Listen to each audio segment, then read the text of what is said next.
Bienvenidos una vez más. La Gran Tribulación. Millones de cristianos la han esperado por siglos y la han esperado proyectada hacia el futuro. Una gran tribulación que sería un periodo de caos mundial y basados en la profecía de las 70 semanas del profeta Daniel, se dice que esa tribulación, esa gran tribulación durará 7 años, donde precisamente el dominio del mundo estará en manos del anticristo. Habrá sufrimiento, el cual no lo ha habido desde la fundación del mundo. Pero, si esa interpretación no estuviera exclusivamente correcta, o si sencillamente estuviera incompleta, y si la gran tribulación no fuera solamente un evento futuro, sino que ha ocurrido en el pasado o viene ocurriendo desde el pasado. Y una pregunta más: si el verdadero centro de la gran tribulación no es el mundo en realidad, sino solamente Israel, porque cuando leo la palabra y leo específicamente las palabras de Jesús, encuentro algo que muchas veces se pasa por alto. Jesús hablaba, cuando hablaba de este tema, desde Jerusalén, sobre Jerusalén, sobre el templo, sobre Judea, sobre el pueblo judío. Y quizá la historia misma ha sido el escenario del cumplimiento progresivo de esta profecía. Hoy quiero analizar esto contigo y en este video, sin fanatismo, sin forzar textos y dejando que la propia Biblia se explique por sí sola. Si la gran tribulación podría haber comenzado ya, o si el sufrimiento histórico de Israel podría ser el cumplimiento de la profecía, o si sencillamente pues es un evento futuro. Lo que sí debo dejar claro es que en esta postura o en este análisis, Israel es definitivamente el centro del reloj profético de la gran tribulación. Y según mi perspectiva y de este estudio, el mundo no está esperando que la tribulación llegue, sino que lleva siglos caminando dentro de ella. Este es nuestro análisis de hoy y esto es Alerta 2029.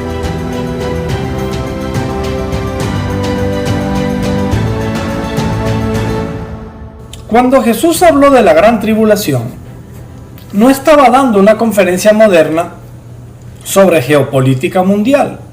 Estaba sentado al frente o en una zona que se podía visualizar el templo de Jerusalén. Y sus discípulos, cabe destacar que eran judíos, eso cambia muchísimo el contexto de todo esto, le estaba hablando a ellos, a esos discípulos. Mateo 24 no comienza hablando del mundo entero, y mucho se ha usado este texto para interpretar este tema. Comienza hablando del templo. Váyase un momento a Mateo 24, versículo 1 y 2. Dice el Señor: no quedará aquí piedra sobre piedra que no sea derribada, refiriéndose precisamente al templo de Jerusalén. Estaban pasando por allí y los discípulos le estaban mostrando la grandeza del templo, las bellezas del templo, y el Señor les sale con esto. Y luego Jesús menciona Judea, el lugar santo, el sábado, Jerusalén y huir a los montes. Todo el discurso de Jesús está lleno del lenguaje judío. Vaya anotando todos estos detalles porque vamos a entender si se trata de una gran tribulación a escala mundial o si solamente se refiere a Israel. Entonces surge una pregunta muy seria. ¿Por qué muchas interpretaciones modernas separan completamente la gran tribulación de Israel? O ni siquiera se nombra. Se habla de que el pueblo gentil será arrebatado, es una posición interpretativa que hay, y luego Dios trabajará con Israel durante el periodo de 7 años de la gran tribulación. Pero honestamente, el contexto original de este texto parece profundamente centrado única y exclusivamente en el pueblo judío. Y lo más impactante es que Jesús dijo algo que podría cambiar completamente la forma de entender esta profecía. En Mateo 24:34 dijo: de cierto os digo que no pasará esta generación hasta que todo esto acontezca. Este texto ha sido uno de los más difíciles para muchas interpretaciones futuristas, porque Jesús parecía indicar que algo comenzaría en aquella generación, y definitivamente ocurrió. Apenas décadas después de que Jesús da esta profecía, Jerusalén fue destruida. El templo fue destruido también. Cientos de miles de judíos murieron y comenzó la dispersión judía en todo el mundo, precisamente en el año 70 después de Cristo. Todavía habían discípulos vivos de los que habían andado con Jesucristo cuando eso ocurrió. Significa que esa generación no pasó cuando todo lo que el Señor había profetizado se cumplió. Y antes de que usted me diga que en ese Mateo 24 también se habla de señales del fin, yo no estoy negando de que esté hablando de señales del fin. Lo único que yo estoy poniendo en perspectiva es el hecho de que esa gran tribulación que está siendo enfocada por múltiples intérpretes hacia un evento futuro, podría ser que ha comenzado precisamente en el momento antes de que se terminara esa generación, tal como Jesús lo dijo, y no refiriéndose a la última generación que viviría sobre la tierra. Fíjense, Roma destruyó Jerusalén brutalmente y desde entonces, grabe esto muy bien, entendamos muy bien esto, Israel comenzó un sufrimiento histórico casi ininterrumpido. Aquí es donde la interpretación cambia radicalmente, porque quizá la tribulación no era solamente un evento hacia el futuro, sino un proceso histórico iniciado o comenzado en aquella generación. Y ahora viene uno de los textos más contundentes de todos, porque Jesús prácticamente describió 2000 años de la historia en una sola frase. Escuche con cuidado. Lucas capítulo 21, versículo 24. Y debo destacar lo siguiente. Mateo 24 está totalmente conectado a Lucas capítulo 21. Si usted va a leer Mateo 24 de manera singular, usted va a entender muchas cosas. Pero cuando lees Mateo 24 y Lucas 21, vas a entender muchas más cosas respecto de esta profecía. Y dice así: y caerán a filo de espada y serán llevados cautivos a todas las naciones. Y Jerusalén será hollada por los gentiles hasta que los tiempos de los gentiles se cumplan. Observa cuidadosamente esto. Jesús no describe aquí un evento de pocos años. Describe dispersión, cautividad, dominio extranjero y un periodo prolongado. Y eso ocurrió literalmente, porque dice que todo eso ocurrirá, que serían matados a filo de espada, serían dispersados a todas las naciones, y hasta que se cumple el tiempo de los gentiles, porque dice el texto claramente que Jerusalén sería hollada por los gentiles.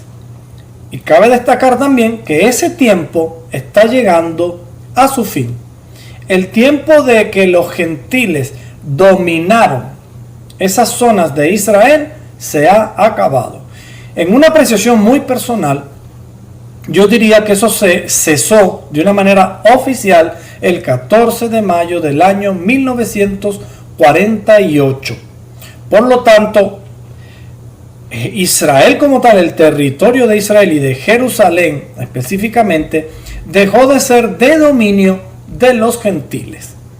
Recuérdense que todos esos territorios en unos imperios recientes como el imperio otomano, el imperio de Inglaterra, tenían control sobre esas tierras, hasta que ocurrieron una serie de eventos que fueron favoreciendo a la formación del Estado de Israel, tema que podemos tratar en otro video, no es el enfoque de hoy. Sin embargo, eso puede decirnos que el tiempo de los gentiles está llegando a su fin. El tiempo de la tribulación por la cual pasarían los judíos ha llegado a su fin o está en la fase final. ¿Por qué digo la fase final? Porque todavía hay zonas de Jerusalén que están siendo controladas, por ejemplo, por musulmanes y por árabes, como la zona de la explanada del templo. Cosa que es muy probable que pronto o más temprano que tarde quizás sea también de completo dominio del Estado de Israel. Sin embargo, por ahora eso entra en el terreno de la especulación. Lo que sí quiero enfocarme específicamente es lo que este texto describe. Repito, dispersión del pueblo judío, cautividad de los judíos, dominio extranjero, y lo hemos visto en el transcurso de la historia, y un periodo prolongado que sucedería eso, hasta que se concluya el tiempo de los gentiles. Podríamos decir que eso ocurrió literalmente. Israel fue dispersado, perseguido, expulsado, odiado, masacrado y esparcido entre las naciones durante siglos. Pocos pueblos de la historia han vivido algo semejante, a tal punto que en el año 135, si mal no recuerdo, terminan de invadir los romanos territorio israelí, dispersan hasta el último de los judíos, aunque se sabe que algunos quedaron viviendo en la zona, e incluso le cambian el nombre a Jerusalén, le cambian el nombre a la zona que se llamaba Israel y la llamaron Palestina. Y hasta nuestro día o hasta el año 1948 se conocía ese lugar como Palestina. Y por supuesto, después pasó a ser Judea y Samaria, lo que es, Cisjordania, lo que es Judea y Samaria. Precisamente Judea, a quien Dios o Jesús les habla a sus discípulos. Y mientras tanto, Jerusalén permaneció bajo el dominio gentil durante generaciones. Fíjense, romanos, bizantinos, musulmanes, los cruzados, los otomanos, el imperio británico que le nombré hace un momento, y los jordanos, hasta estos tiempos modernos. De aquí, de estos jordanos, es que surge la zona de Cisjordania. Entonces la pregunta es inevitable, y es esta: ¿y si la gran tribulación no era solamente un periodo corto, ni un periodo de 7 años, sino la larga angustia histórica de Israel? Pero esto no se termina aquí. Esta interpretación es bien fascinante, bien interesante. Se pone un poquito más fuerte cuando descubrimos que el Antiguo Testamento ya hablaba exactamente de un tiempo de angustia para Jacob. Y sabemos que los descendientes de Jacob son precisamente Israel. Jeremías capítulo 30, versículo 7. Cuán grande es aquel día, tanto que no hay otro semejante a él, tiempo de angustia para Jacob. No dice para el mundo, ojo con esto, dice para Jacob. Israel está en el centro del texto otra vez. Y Daniel, el profeta Daniel, de quien toma mucho esta interpretación de la semana número 70 y que serán 7 años de tribulación, aunque algunos dicen que no serán los 7 años completamente, sino solamente 3 años y medio, después de que comience esa semana 70. La interpretación que se da, que sucederá esa tribulación y que en realidad durará 3 años y medio. Pero fíjese lo que dice Daniel respecto o enfocado desde el punto de vista de esta interpretación, de que la tribulación no serán 3 años y medio ni 7 años, sino que es el periodo que atravesaría el pueblo de Israel durante toda la historia y hasta que se concluya el tiempo de los gentiles. Daniel capítulo 12, versículo 1. Será tiempo de angustia, cual nunca fue desde que hubo gente. Fíjese esto. Jesús prácticamente cita este lenguaje en Mateo 24 y Daniel recibe la visión acerca de tu pueblo. Cuando el Señor le habla, me explica un poco mejor, le dice, estas son las cosas que han de pasar con tu pueblo. El pueblo de Daniel eran los israelitas, los judíos. Otra vez, Israel. Eso no elimina que el mundo también sufra. Por supuesto, en el mundo va a haber aflicciones, el Señor lo dijo claramente, pero sí podría indicar que el eje principal de la tribulación no es el mundo, no es a escala global. Por supuesto que cuando suceden cosas en Israel, y lo estamos viendo con esta guerra entre Israel e Irán, cuando suceden cosas en esa zona, eso salpica económicamente a nivel mundial. O sea que el mundo, en cierto modo, entra en una crisis. Pero no podemos comparar la crisis que el mundo ha enfrentado a causa de las guerras que la crisis que ha enfrentado el pueblo de Israel durante estos 2000 años, donde tuvieron que vivir fuera de sus tierras, en países donde incluso fueron rechazados, países donde incluso fueron masacrados. Yo no veo eso como una tribulación poca o sencilla comparada con tribulación que pueda estar atravesando el mundo. Ojo, no estoy negando la tribulación que el mundo entero está pasando a través de estos problemas políticos, guerras, crisis, estas cosas que están sucediendo. Problemas de inmoralidad, de una cantidad de cosas que nos rodean que pues ciertamente nos hacen sentir atribulados. Pero no se compara a lo que ha sufrido el pueblo de Israel.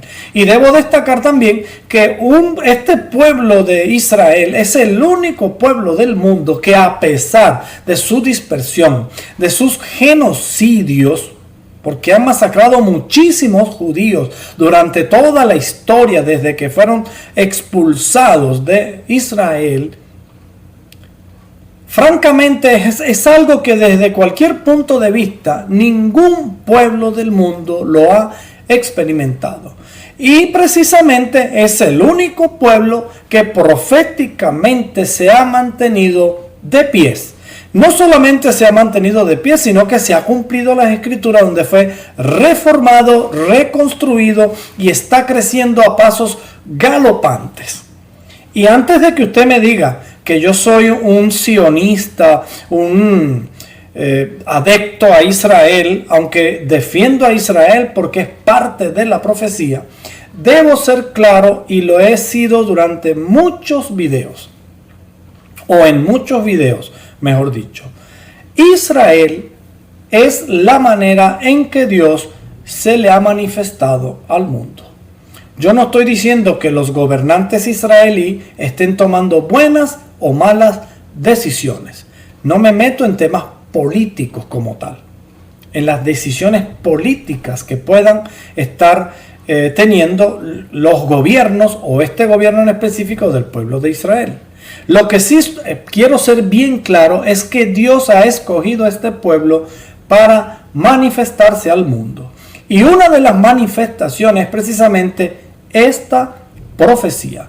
Un pueblo que ha sido perseguido, dispersado, que ha sufrido tribulación cual ningún otro pueblo ha sufrido y se ha mantenido durante la historia hasta estos días. Y en estos días estamos viendo el resurgimiento de esa nación tal como lo dice la profecía. Lo que nos prueba es la existencia de Dios, el control de Dios, el cumplimiento de la profecía y por supuesto, si todo esto se está cumpliendo con comas y tilde, también se cumplirá el regreso de nuestro Señor Jesucristo. Ahora, fíjense, el eje principal de la tribulación, según este enfoque, es que precisamente el pueblo judío y Jerusalén son los primeros afectados o los afectados por esta profecía. Cuando vemos expulsiones, inquisición, pogromos, holocaustos, guerras constantes, antisemitismo mundial, y lo estamos viendo ahora, la idea empieza a tomar una dimensión impresionante. Créame, yo cuando hice este estudio a mí me estalló el cerebro. Porque toda la vida nos han metido la idea de que va a haber una tribulación futura para el mundo. Y no niego que va a haber crisis en el mundo, una vez más. Sí lo va a haber, porque precisamente es la inercia de lo que sucede con ese pueblo que Dios ha escogido. Pero ahora viene algo mucho más profundo. Vamos a ir profundizando en esta profecía. Porque incluso el anticristo podría no ser solamente un hombre futuro, sino un sistema que lleva siglos creciendo. Fíjense esto. Este otro texto que pasa desapercibido. Primera de Juan capítulo 4, versículo 3. El Espíritu, es más, yo lo voy a buscar directamente aquí en la Biblia porque en mis apuntes lo tengo muy corto. Permítame un momento. En Juan capítulo 4, versículo 3. Mire, dice así. Perdón, es Primera de Juan. Primera de Juan. Aquí lo tengo. Primera de Juan, capítulo 4, versículo 3.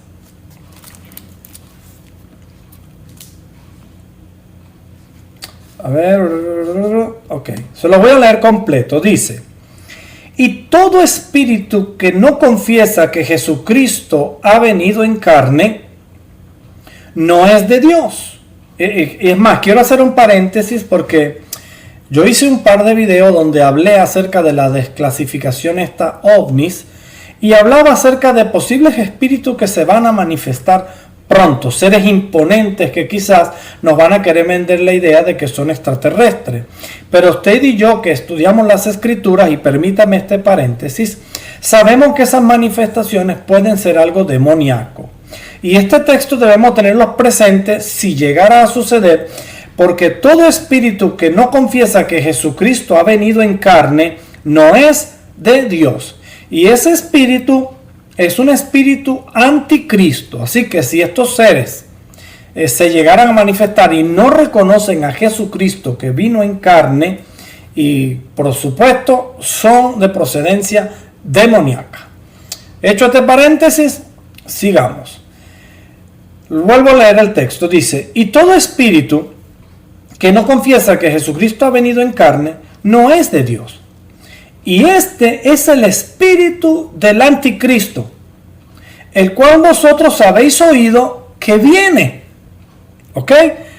Vean este detalle. Y que ahora ya está en el mundo. Se lo vuelvo a repetir otra vez la segunda parte. Ustedes y están, y este es el espíritu del anticristo, el cual vosotros habéis oído que viene y que ahora ya está en el mundo. Vamos a ver si dice algo más por aquí. Ok. Fíjense, lo que quiero destacar. Dice claramente que ese espíritu del anticristo ya estaba operando en ese momento. O sea que podríamos hablar sin temor al error de que el anticristo existe desde el tiempo en que el apóstol Pedro escribió esta carta. Esto es sencillamente impactante, porque Juan reconoce ciertamente algo futuro, pero también dice que ya operaba en su tiempo. Entonces, quizá el sistema anticristo no aparece de golpe, como algunos dicen que va a salir una persona. De hecho, yo personalmente, salvo el texto donde dice que se manifestará el inicuo, el hombre de pecado, no veo un texto que me identifique al anticristo. Así que, según esta interpretación, sabiendo que ya el anticristo operaba desde el tiempo de Pedro, no aparece de golpe, sino que evoluciona históricamente. Imperios, persecuciones, control político, manipulación espiritual, poder económico, eso lo hemos visto en el transcurso de la historia. Y antes de que alguien de estas personas que estudian quizá un poco más que yo, me hable de Apocalipsis 13, fíjese esto, Apocalipsis 13 habla de adoración al poder, control económico, persecución, propaganda, dominio sobre pueblos y naciones, y honestamente muchos de esos patrones han aparecido repentinamente en la historia humana y precisamente hacia territorio israelí. Pero quizá todavía falta el clímax de esta interpretación. Tal vez el sistema ya lleva siglos construyéndose y quizá está llegando al clímax de su formación en nuestros días. Y antes de continuar, permítame decirles algo. Si este análisis te está haciendo pensar, suscríbete al canal, es totalmente gratis, y comparte este video con alguien más. Porque hoy, más que nunca, necesitamos analizar la profecía con profundidad y desde distintos puntos de vista, y no solamente repetir interpretaciones automáticamente. Cuando tú te cuestionas una interpretación, quizás puedes entender con mucha más claridad no solamente esa interpretación, sino otro enfoque interpretativo que podría llevarnos a la verdad muchísimo más cerca. Dicho esto, continuemos. Tal vez el mayor error moderno ha sido intentar meter todo Apocalipsis dentro de unos pocos años. Porque cuando observamos el libro de Apocalipsis, escuchen esto, parece describir patrones que atraviesan generaciones enteras y no cosas que ocurrirán solamente durante 7 años o 3 años y medio. Fíjese, guerras, hambre, sistemas imperiales, persecución, engaño, colapso moral, presión sobre Israel, presión sobre los creyentes. Los 4 jinetes parecen recorrer la historia humana continuamente y no algo que va a ocurrir solamente en los últimos 3 años y medio. La bestia parece manifestarse en distintos sistemas. De hecho, cuando analizamos Apocalipsis 13, nos damos cuenta que prácticamente nos resume la profecía de Daniel de los 4 imperios que sucederían luego de esa interpretación, incluso en la estatua de Nabucodonosor, esa estatua imponente donde la cabeza de oro era Babilonia, etcétera, etcétera, donde se habla de 4 imperios que sucederían. Y los siguientes 4 imperios fueron precisamente, luego de Babilonia, fue el imperio medo-persa, luego los griegos, luego el imperio romano, el 4º imperio. Pero parece ser que en este último tiempo, esos 4 imperios descritos en Apocalipsis capítulo 13, resumen todos esos imperios en uno solo, que será el imperio que entregará al regreso de nuestro Señor Jesucristo. El falso profeta parece reflejar estructuras de manipulación espiritual repetidas en distintas épocas. Fíjense cómo todo parece engranar. Y quizá todo esto se intensifica gradualmente hasta un desenlace final. No necesariamente algo futuro, fíjense, sino entendiendo que la profecía pudiera estarse cumpliendo desde precisamente la destrucción del templo y la destrucción de Jerusalén desde el año 70 y en lo consecutivo hasta nuestros días de manera progresiva. Y ahora llegamos a la parte más delicada de todas. Los textos que aparecen, que aparentemente hemos estado viendo, bueno, no lo hemos visto aún, que los que vamos a ver, que aparentemente contradicen esta interpretación. Vamos a verlo, dice. porque hay que ser equilibrado. También hay que buscar cuál es la debilidad de la interpretación. Porque si existen textos difíciles, pues no se deben ignorar. Por ejemplo, Armagedón, las copas de la ira, la hablé hace un momento, señales cósmicas extremas, la manifestación del hombre de pecado, el dominio mundial de la bestia. Eso parece apuntar a un momento culminante y que todavía está pendiente. Y aquí es donde personalmente creo que muchas interpretaciones pueden reconciliarse, pueden engranar entre sí. Quizá la tribulación comenzó históricamente, específicamente sobre Israel, y el mundo ha ido entrando progresivamente en ella. Pero todavía falta una etapa final de máxima intensidad. Eso explicaría por qué Jesús dijo que ya comenzaría en aquella generación y por qué Apocalipsis aún parece mirar hacia adelante, hacia el futuro. Un poco para tratar de reconciliar la debilidad que pudiera tener esta interpretación. Y quiero ir concluyendo, para no hacerles esto tan largo, para que quede la información. Después de estudiar todos estos textos, cada vez me cuesta más creer que la gran tribulación sea solamente un evento aislado de 7 años o 3 años y medio desconectado de la historia. Como si lo que hubiese ocurrido con Israel en estos 2000 años no fuese tribulación. Y repito, yo pienso que el sufrimiento que ha tenido este pueblo no lo ha tenido ningún pueblo del mundo. Y también destaco que así como ha tenido sufrimiento, ha resurgido tal como Dios lo prometió que sucedería.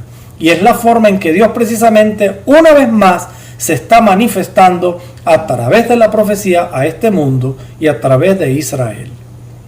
Porque Jesús habló específicamente de Jerusalén, del templo, de Judea, de Israel, de la dispersión del pueblo judío y de una angustia prolongada y no focalizada en apenas unos años.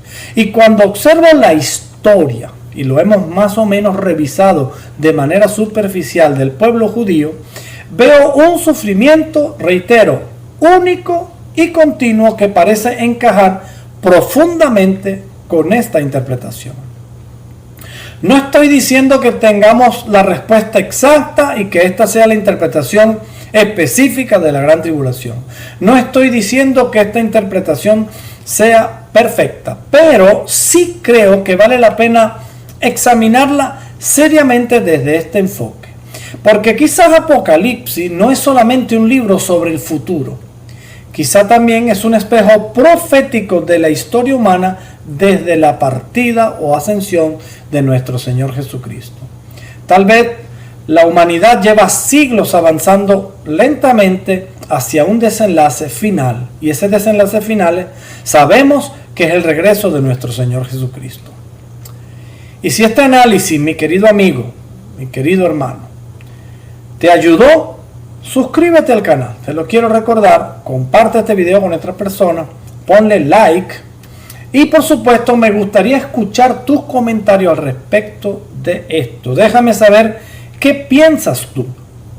Porque más allá de cualquier interpretación, lo verdaderamente importante es entender que el mundo definitivamente está cambiando, que la historia parece moverse hacia un desenlace y que la necesidad de buscar a Dios ahora más que nunca se está haciendo urgente. Y aunque las profecías puedan parecer a veces confusas, la Biblia nunca presenta el fin solamente como destrucción. Muchas veces se enfoca la profecía siempre desde un punto de vista de caos. Pero también en la Biblia se habla de restauración, de redención, de esperanza. Jesucristo habló de tribulación, es verdad, pero también dijo esto. Fíjese, Juan capítulo 16, este es el último texto que les voy a regalar, esta hermosa perla que el Señor nos dejó. Capítulo 16 de Juan, versículo 33. En el mundo tendréis aflicción, pero confiad, yo he vencido al mundo. Y quizá es la parte que nunca debemos olvidar, que por encima de imperios, guerras, bestias y sistemas humanos, la última palabra no pertenece al caos, pertenece a Dios. Quédense con esta información, con esta interpretación, analícela y comenten. ¿Qué cree usted? ¿Qué tan fuerte puede ser esta interpretación? ¿Qué tan realista puede ser? O si aún seguimos esperando esos 3 años y medio o 7 años que faltan. Y les recuerdo, enfoquémonos en el entendimiento de las profecías desde distintos puntos de vista, porque cuando suceda tendremos toda la información y no nos tomará por sorpresa. Dios esté contigo y con tu familia. Nos vemos en un próximo video. Dios te bendiga.